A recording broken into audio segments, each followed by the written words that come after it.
Picture this. You're standing in the shadow of the Tower of London in the year 1396, watching as a child so small she can barely walk under the weight of her wedding dress approaches the altar. The golden silk drags across the stone floor behind her, requiring 2 attendants to manage the train. Her crown, specially crafted for her tiny head, still slips constantly despite the jeweller's best efforts. She is 6 years old, and in a few moments, she will become Queen of England, married to a man who could be her father. This is not a fairy tale. This is not some distant barbaric practice from the ancient world. This was London. This was medieval Europe at the height of its so-called civilization. And what you're about to discover will completely shatter everything you thought you knew about how European royalty treated their own children. The little girl struggling under that impossible weight of gold and jewels was Isabella of Valois, and her story represents one of history's most systematic examples of child sacrifice disguised as diplomacy. But Isabella was not alone. Hidden in the dusty archives of European courts, buried beneath centuries of sanitized histories, are the stories of countless children who were bought, sold, and traded like precious commodities in the ruthless game of medieval politics. Before we dive into these forgotten tales of survival and suffering, if you're finding this hidden history as compelling as I did when I first uncovered it, make sure you hit that subscribe button. I release new investigations every week, exposing the dark truths that the history books don't want you to know. And please, let me know in the comments where you're listening from. It's incredible that we're exploring these ancient stories together from different corners of the world, connected across time and space by our shared need to understand the past. To understand how a 6-year-old could become the centerpiece of international diplomacy, we need to journey back to the world that created her. Paris, November 9th, 1389. The Louvre Palace echoes with sounds that would haunt any child's nightmares. From one wing comes the screams of King Charles VI of France, convinced in his madness that he's made of glass, that a single touch will shatter him into 1,000 pieces. Palace guards have been ordered to stay back as the King of France cowers in corners, whimpering that invisible enemies are hunting him through his own halls. In another wing of the palace, Queen Isabeau of Bavaria gives birth to her 4th daughter. The midwives exchange worried glances. Another girl, another mouth to feed, another political tool to be sharpened and traded when the time comes. They name her Isabella, and from her very first breath, she is not a child, she is currency. Think about that for a moment. While your biggest worry at 6 might have been learning to read or making friends, Isabella was being groomed as a living treaty. Her toys weren't just dolls, they were miniature courts where she practiced diplomatic ceremonies. Her bedtime stories weren't fairy tales, they were lessons in statecraft. But to understand how this child ended up married to a man 23 years her senior, we need to expose the rotting core of the French royal family. Charles VI, known to history as Charles the Mad, hadn't always been insane. At 24, something snapped in the king's mind during a military campaign. One moment he was leading his army, the next he was attacking his own men, convinced they were assassins sent to kill him. The episodes came in waves. Sometimes he'd be lucid for months, acting as the cultured king France desperately needed. Then, without warning, he'd strip naked and run howling through the palace corridors. Or he'd forget his own name, or worse, he'd forget he had a wife and children at all. Medieval medicine had no answers. Physicians tried everything from bloodletting to exorcism. Nothing worked. France was ruled by a madman, and in the shadows, opportunists circled like vultures. Isabeau of Bavaria, Isabella's mother, was the chief vulture. Where others saw tragedy in the king's madness, she saw opportunity. Every episode meant more power she could seize, more gold she could hoard, more lovers she could take while her husband cowered in his chambers. The court chroniclers, remember these were people paid to make royalty look good.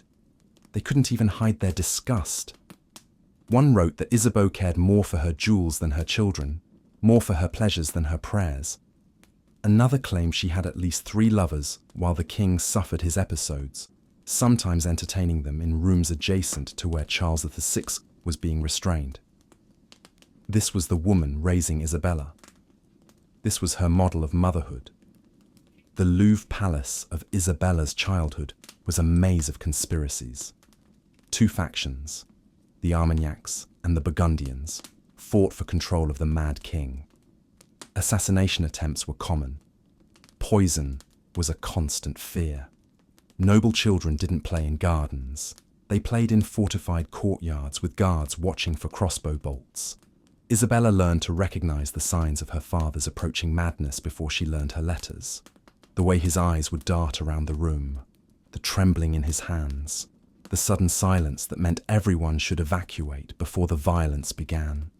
She was 4 years old when she first saw her father try to kill her mother, convinced Isabeau was a demon sent to steal his soul. But here's the detail historians don't want you to know. The French court kept meticulous records of expenses, and hidden in those dusty ledgers is a heartbreaking entry. In 1394, when Isabella was 5, the royal treasury paid for iron bars to be installed on Princess Isabella's chamber windows. Not for decoration, not for security against outside threats, but because a 5-year-old princess had tried to jump. Even at that age, death seemed preferable to the life she was living. The childhood trauma was just preparation for what was coming. In 1395, messengers arrived from England with a proposal that would solve many of France's problems and create a nightmare for one little girl. Richard II of England was desperate. His first wife, Anne of Bohemia, had died, leaving him without heirs and without allies.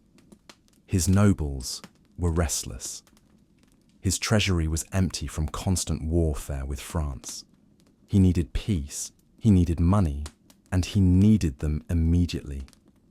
The French council saw an opportunity to buy nearly 30 years of peace with English gold, all for the price of one 6-year-old girl. The negotiations are where this story turns from tragic to truly monstrous. Imagine this: grown men in velvet robes sitting around mahogany tables, haggling over a child like merchants at a slave market. The English ambassadors initially balked at Isabella's age. Even by medieval standards, 6 was shockingly young. Most royal brides were at least 12, old enough to potentially survive childbirth. But the French negotiators had a counter-argument that should chill you to your core. They explained that taking Isabella young meant Richard could shape her to his preferences. She would grow up knowing only English customs, only Richard's desires. She would be, in their words, more completely his. They were talking about grooming, state-sanctioned, internationally negotiated grooming of a 6-year-old child. The English wanted to inspect her first. That's right, inspect her, like livestock. French courtiers were ordered to parade Isabella before the English delegation. They examined her teeth, her posture, her hair. They made her walk back and forth to ensure she had no deformities. One English lord was overheard commenting that she would ripen beautifully. She was 6 years old. The final deal was struck in the summer of 1396. France would provide 800,000 livres, an astronomical sum equal to nearly 2 years of English royal revenue.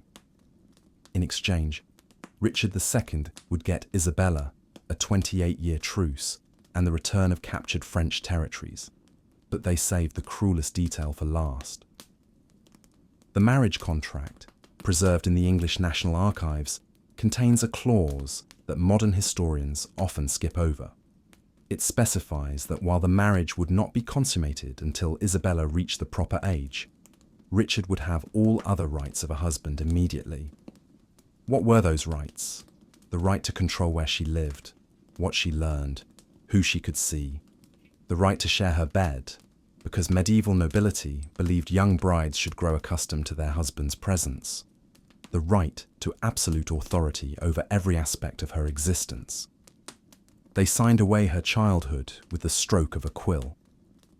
When they told Isabella she was going to be Queen of England, she asked a question that her governess later recorded in her private letters. "Will I be able to bring my dolls?" Think about that. A 6-year-old's first concern about becoming queen was whether she could keep her toys, because that's what she was, a child who still played with dolls, who still needed help braiding her hair, who still cried when she scraped her knees. The French court threw itself into wedding preparations with obscene enthusiasm. Seamstresses worked day and night creating a trousseau fit for a queen, 12 wedding dresses, 40 ceremonial gowns, jewels that had belonged to 3 generations of French queens, all sized for a 6-year-old body. Isabeau of Bavaria personally oversaw the preparations, showing more interest in her daughter's wedding than she'd shown in her entire upbringing. Why? Because this was her triumph. She'd successfully traded a daughter for peace and profit. October 1396. The farewell ceremony at the Louvre was a masterpiece of political theatre. Charles VI, in a rare moment of clarity, blessed his daughter with tears streaming down his face. Witnesses said he held her so tightly they had to pry his arms open. He whispered something in her ear that made her sob uncontrollably. We'll never know what a mad king said to his 6-year-old daughter in their last moment together, but servants reported that Isabella screamed for her father until her voice gave out, long after the palace had faded from view. The journey from Paris to Calais took 2 weeks. 2 weeks of a terrified child being carried further and further from everything she'd ever known. Her French attendants later testified that she barely ate, barely slept. She clutched a small wooden doll, her favourite, until her fingers bled from the pressure. At Calais, the handover took place like a hostage exchange, which, if we're honest, it was. The English delegation had built a massive tent city on the beach. Silk pavilions stretched as far as the eye could see, each flying Richard's personal standard. Musicians played, acrobats performed. It was a festival atmosphere. Everyone celebrating except the 6-year-old prize at the centre of it all. The moment of transfer was precisely choreographed. French nobles walked Isabella to the exact centre of a measured field. English nobles met them there. Words were spoken in Latin, words Isabella didn't understand. Papers were signed. Gold changed hands. And just like that, she belonged to England. But what happened next is where the fairy tale version of history falls apart completely. The English escorts immediately separated Isabella from her French attendants. Her governess, who'd raised her from birth, was sent back to France. Her ladies-in-waiting were replaced with English women who spoke a language she didn't understand. Even her little dog, the pet she'd been promised could accompany her, was taken away because Richard didn't like small dogs. They stripped away every familiar thing in her life in the span of an hour. The journey from Calais to London was a blur of strange faces and incomprehensible words. The English tried to make it festive. Every town they passed through was ordered to celebrate their new queen. But imagine being 6, exhausted, terrified, and having strangers scream at you in a foreign language while bells ring and crowds press in from all sides. Isabella later told her confessor that she thought they were taking her to her execution. In her child's mind, all this ceremony could only mean death. She wasn't entirely wrong. The summer of 1401 should have been a time of celebration for Isabella.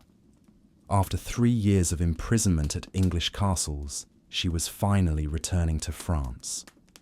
The 12-year-old former queen stood at the bow of the ship carrying her across the English Channel, watching the familiar coastline of her homeland grow larger with each passing hour. But the girl who had left France as a frightened 6-year-old was returning as something entirely different. She had survived 2 kings, witnessed a murder, and learned to navigate the treacherous waters of medieval politics.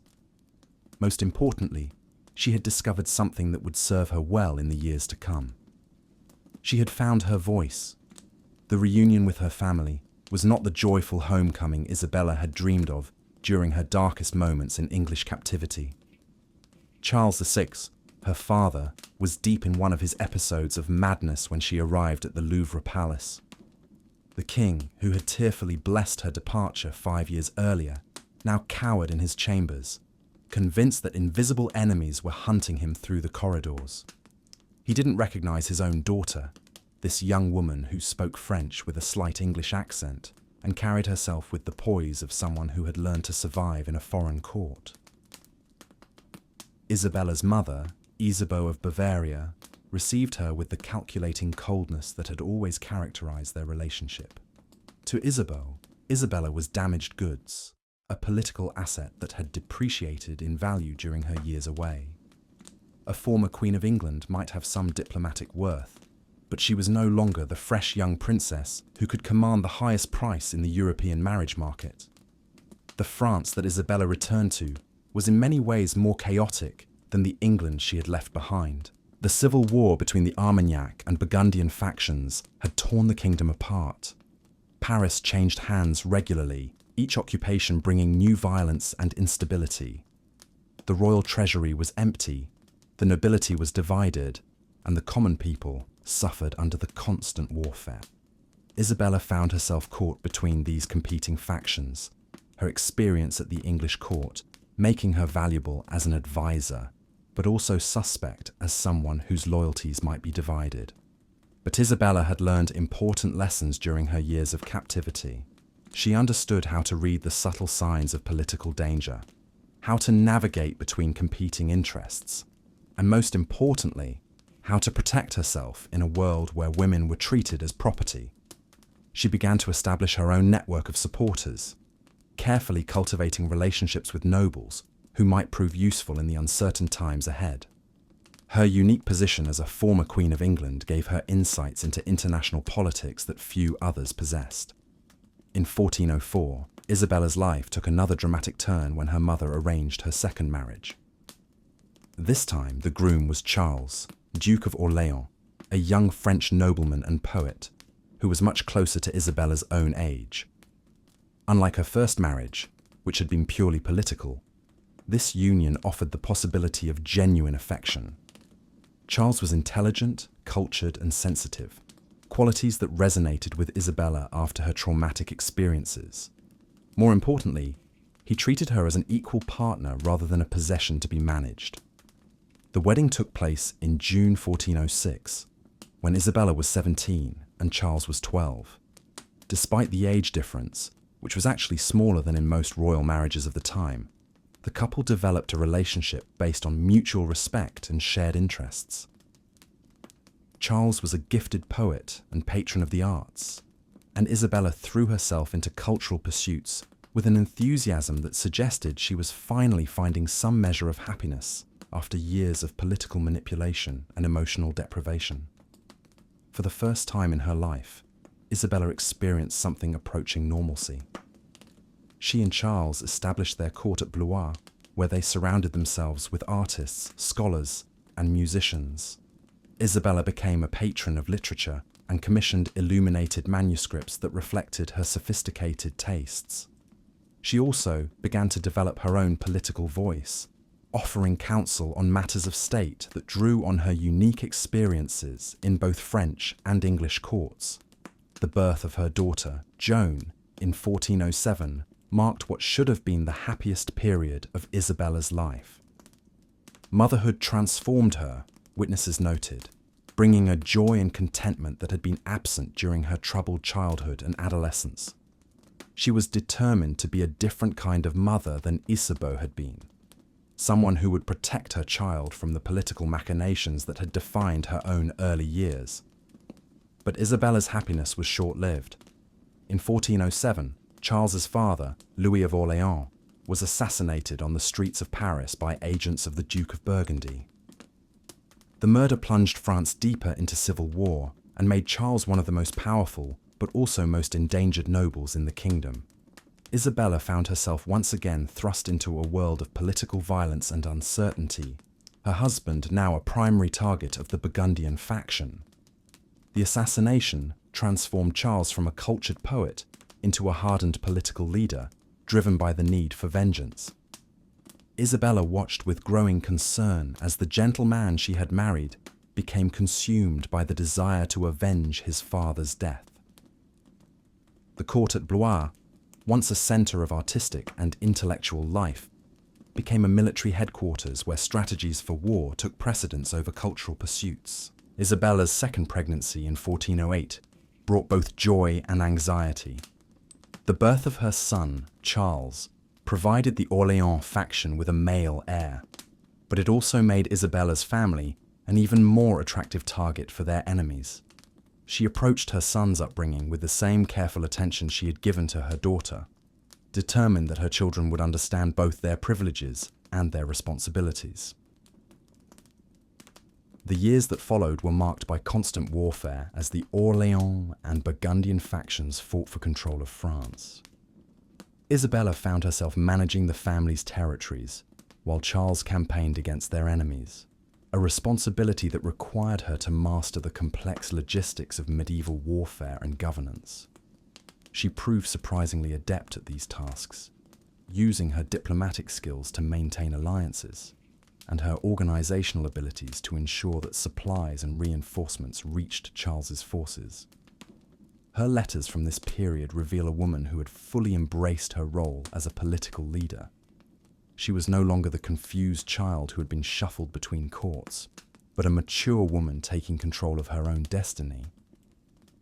Isabella used her position to provide relief for the victims of the Civil War, establishing charitable foundations and negotiating safe passage for refugees fleeing the violence.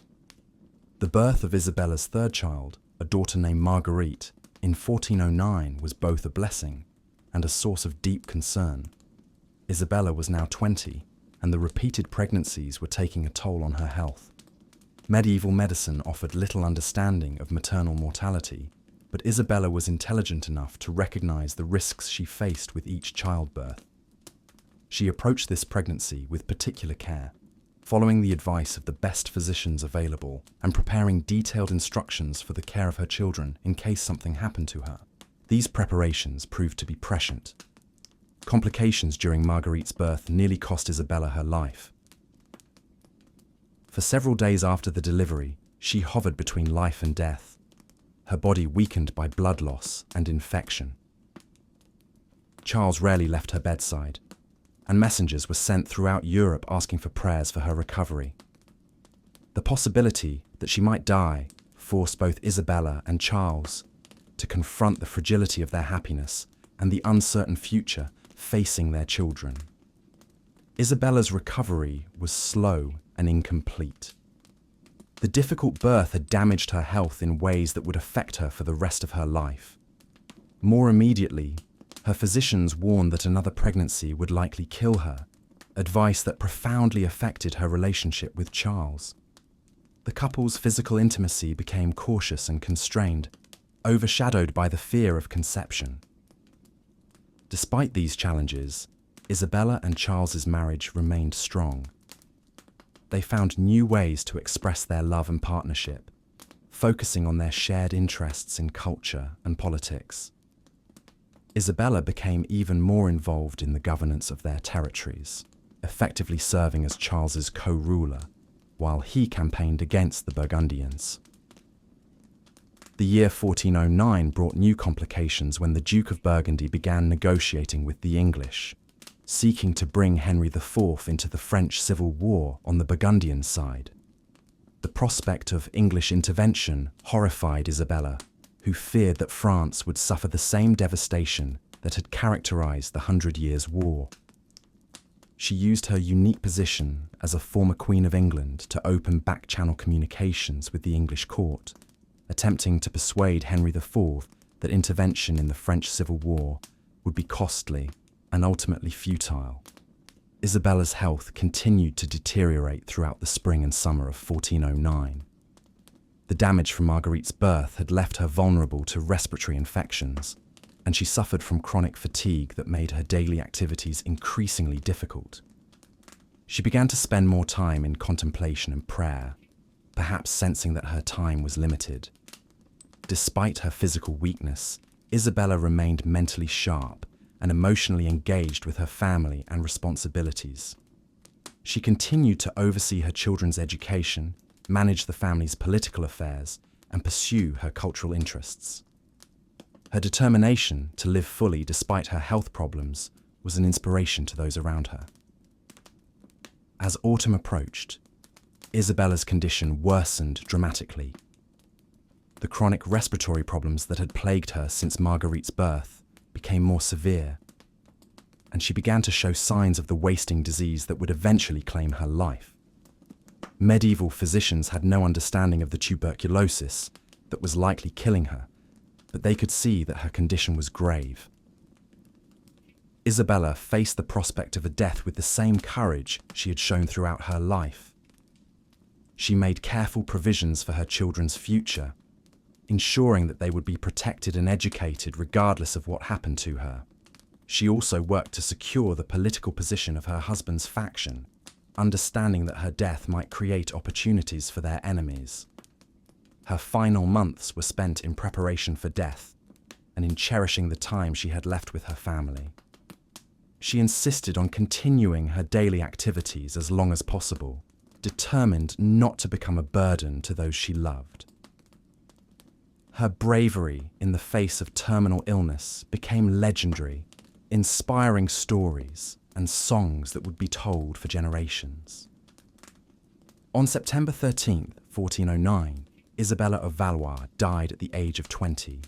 She had lived a life that spanned 3 kingdoms and 2 marriages, experiencing both the heights of royal power and the depths of political uncertainty. Her death was mourned throughout Europe, not just by her family and subjects, but by the many people whose lives she had touched through her kindness and wisdom. The funeral cortege that carried Isabella's body to its final resting place was one of the largest seen in medieval France. Representatives from across Europe came to pay their respects to a woman who had embodied the complex interactions between personal courage and political necessity that characterized her age. Charles of Orléans was devastated by his wife's death, having lost not just a beloved spouse, but a trusted advisor and political partner whose insights had been crucial to his success. Isabella's children grew up to play significant roles in French and European history. Her son Charles would become a noted poet and patron of the arts, while her daughters would make advantageous marriages that strengthened the Orléans family's position. All of them carried forward the values their mother had instilled in them: courage, compassion, and a commitment to using their privileges in service of others. The political consequences of Isabella's death were felt throughout France and beyond. Her absence removed a moderating influence from the civil war, and the conflict between the Orléans and Burgundian factions became even more bitter and destructive.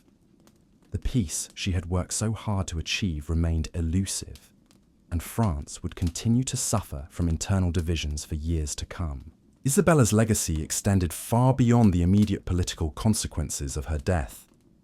She had demonstrated that even in an age when women were expected to be passive political assets, it was possible for a determined individual to carve out a space for independent action and moral leadership. Her life story became a source of inspiration for other women facing similar challenges, and her example of courage and intelligence was cited by later generations of female rulers and political actors. Modern historians have struggled to understand Isabella's story, caught between admiration for her personal achievements and discomfort with the circumstances that shaped her life. The marriage of a 6-year-old child to a 29-year-old man violates contemporary sensibilities about childhood and consent, even when we understand the political necessities that drove such arrangements. But to judge Isabella's world by modern standards is to miss the profound humanity of her story. She was born into a system that treated royal children as diplomatic assets, but she managed to transcend those limitations and create a life of genuine meaning and accomplishment. Her marriages, whatever their origins, became partnerships based on mutual respect and affection. The violence and political instability that marked her era were not products of moral failing, but of a world where personal security and political legitimacy were constantly contested. Isabella's ability to navigate these challenges while maintaining her integrity and compassion speaks to the enduring human capacity for growth and moral courage. Her story reminds us that history is not just about the grand movements of armies and the rise and fall of kingdoms, but about the individual human beings who lived through these events and shaped them through their choices. Looking back across the centuries, we see in Isabella's life both the limitations and the possibilities that have always characterized human existence. She was constrained by the expectations of her age and gender, but she found ways to exercise agency and to make meaningful contributions to the world around her. Her story is ultimately one of resilience, intelligence, and the refusal to accept that personal happiness and political responsibility are mutually exclusive. The medieval world that produced Isabella of Valois was harsh and unforgiving in ways that we can barely imagine. Life was short, childhood was brief, and political alliances were often sealed with human lives. Yet within these constraints, people like Isabella found ways to create beauty, to show kindness, and to build relationships that brought meaning to their existence. Her legacy is not one of victimhood, but of triumph over circumstances that would have crushed a lesser spirit. In the end, Isabella's story is a reminder that every age has its own moral complexities, and that the people of the past, however different their world may seem, shared our fundamental human needs for love, security, and purpose. To understand her life is to understand something essential about the human condition, that we are all products of our time, yet capable of transcending the limitations that time imposes. The 6-year-old child who walked down the aisle of a French cathedral became a woman who shaped the destiny of kingdoms, and her memory continues to inspire us across the centuries. But what happened to Isabella after Charles was captured reveals something even more disturbing about the systematic destruction of women's lives in medieval Europe. Standing alone in her chamber at the French court, Isabella faced a reality that countless women before and after her would recognize. She was 25 years old, a widow in all but name, and once again at the mercy of men who saw her primarily as a political asset to be managed. The French court in 1415 was a place where women's survival depended entirely on their ability to navigate between competing male interests. Isabella's mother, Isabeau of Bavaria, had consolidated power through manipulation and strategic alliances, but even she couldn't protect her daughter from the fundamental reality of their world. Women existed to serve the political needs of the realm, and personal happiness was a luxury that few could afford. Isabella's daily existence during these years reveals the psychological toll of a life lived entirely at others' discretion. She maintained correspondence with Charles during his captivity, letters that survive today as heartbreaking testimonies to love sustained across impossible distances. She wrote of her loneliness, of managing their estates while he languished in English prisons, of raising their daughter Joan as a single mother in a world that offered no support systems for women in her position. The most tragic aspect of Isabella's story during this period was her gradual realization that she would never again be free to make choices about her own life. At 25, she had already survived 2 arranged marriages, political imprisonment, and the constant threat of being traded away again whenever diplomatic circumstances required it. She had learned to find happiness in small spaces, to love deeply when permitted, and to endure separation with dignity when love was torn away from her. Isabella's health began to deteriorate during Charles's imprisonment, not from any specific illness, but from the accumulated stress of a lifetime spent serving others' ambitions. Medieval medicine had no understanding of what we might now recognize as depression or anxiety, but Isabella's letters from this period describe symptoms that any modern reader would immediately identify. She wrote of sleepless nights, of food that had no taste, of a weariness that rest could not cure. The birth of her daughter Joan in 1409 provided Isabella with perhaps the only purely joyful experience of her adult life. For the first time, she had someone to love who belonged entirely to her, someone whose welfare she could prioritize without needing to balance competing political interests. She threw herself into motherhood with the intensity of someone who had been denied the opportunity to put her own desires first for her entire life. But even this joy was shadowed by the knowledge that Joan would likely face the same fate that had befallen Isabella herself. As she watched her daughter take her first steps, speak her first words, and begin to develop her own personality, Isabella must have wondered whether she was raising a beloved child or preparing another offering for the altar of royal diplomacy.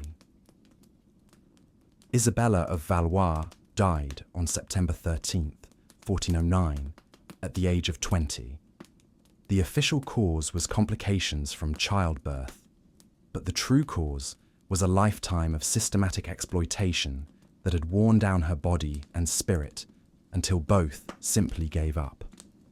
She had been married at 6, widowed at 10, imprisoned until 13, married again at 16, and had died before seeing her 21st birthday. Her death was mourned by those who knew her personally, but it barely registered in the broader historical record. The chroniclers who documented the great events of the age devoted more attention to the death of a nobleman's favourite horse than to the passing of a woman who had been Queen of England and Duchess of Orléans. This neglect was not accidental. Isabella's story was too uncomfortable, too revealing of the human cost of the political systems that these same chroniclers were paid to celebrate. The tragedy of Isabella's life was not that she died young, though that was certainly tragic. The tragedy was that she lived her entire life in service to others' ambitions, never once being allowed to discover who she might have been if given the freedom to choose her own path. She was intelligent, capable, and possessed of a strength that allowed her to survive circumstances that would have destroyed many others. But all of these qualities were channeled into serving the needs of kingdoms and kings, never into serving her own dreams or desires. Isabella's story forces us to confront the reality that behind every great political alliance, every peace treaty, and every royal marriage in medieval Europe, there were human beings whose lives were sacrificed to make these arrangements possible. She was not unique in her suffering, but she was uniquely documented, leaving us with enough fragments of her experience to understand the full scope of what was done to her. The child who had asked if she could bring her dolls to her wedding became a woman who understood that love was something to be grasped quickly and held tightly, because it could be taken away at any moment by forces beyond her control. She found happiness when she could, endured suffering when she must, and died knowing that her daughter would inherit a world that saw women as currency in the games of powerful men. Isabella of Valois deserves to be remembered not as a political footnote, but as a human being whose life was shaped by systems that we should never stop questioning, never stop challenging, and never allow ourselves to romanticize. Her story is a reminder that progress is not inevitable, that the rights we take for granted were bought with the suffering of those who came before us, and that the price of civilization has too often been paid by those who had no voice in choosing whether to pay it.